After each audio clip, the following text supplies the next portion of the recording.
All right. Man, what a great crowd here tonight, huh? A lot bigger than the group I was in front of last week. That was 12 people. Well, 14 if you count the judge and the bailiff. I'm not even sure I'm in the right place. I thought it was karaoke night.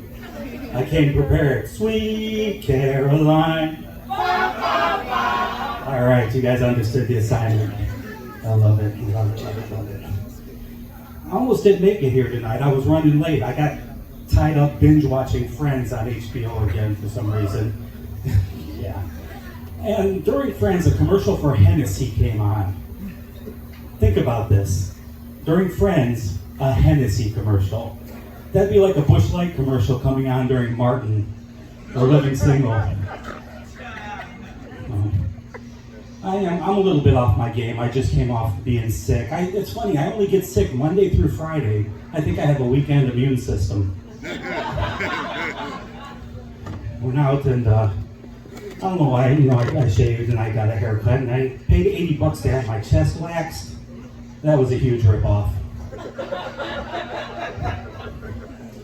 And then to top it off, worst comes to worst, I ended up stopping at the dollar store to try and find some cologne. And I saw something that I thought it said Polo, but it actually said Pollo, and I smell like chicken. So, yeah. What an honor, honestly, it is to be in front of all these comedians sharing the stage with them. I love these competitions. I actually was in one last weekend. I placed 8th. Woo! That's a There were only 5 contestants. So the bartender and 2 of the waitresses were funnier than me. Yeah, thanks for listening. But honestly, it's not about the competition. It's about having fun. It's about the camaraderie. It's about, getting to know your fellow comics with networking and all that stuff and making people laugh. That's what we're here for, make people laugh. And I know somewhere my mother's up there looking down on me. Oh, she ain't dead. She just looked up north and is very condescending. Yeah. I just started comedy very recently after I got divorced. I was married for 22 years, and when my oldest son went away to college, we ended up getting divorced. And I went through can't call it a midlife crisis because I ain't going to live to be 110, but we'll call it a 2/3 life crisis. And this is a safe space, right? We can talk about this. I went a little bit crazy after I got divorced, I didn't ever saw the divorce coming, but I should have known something was up when she started sleeping in a separate bed 6 miles away at her boyfriend's house. Yeah, I got divorced, went out and got all crazy and got a bunch of tattoos, Ukraine, and my birth year. I got a tattoo of an owl on my leg. I call him Be-Back. Owl be back. Then I got Roddy Piper, Hulk Hogan, and The Rock on my thigh. I'm suffering from wrestler's leg syndrome. Yeah, after we got divorced, I found out that she wanted a bad boy. Women love a bad boy.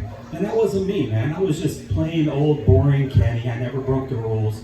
I never even crossed against a traffic light, for crying out loud.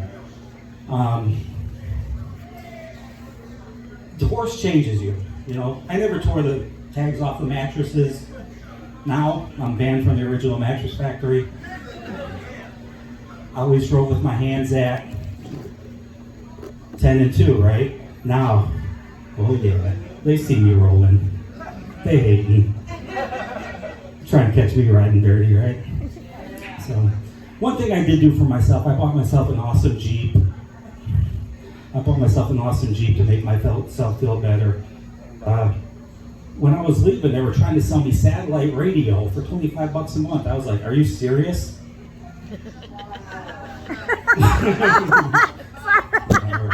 All right, I did have to get a new car though. My other one broke down. It was a 95 Ford Escort. I owned it for 30 years. And I kept getting it fixed. And finally, the last time it broke down, I called the mechanic and said, can you fix it? And he told me, no, you're going to have to find a Ford Escort specialist.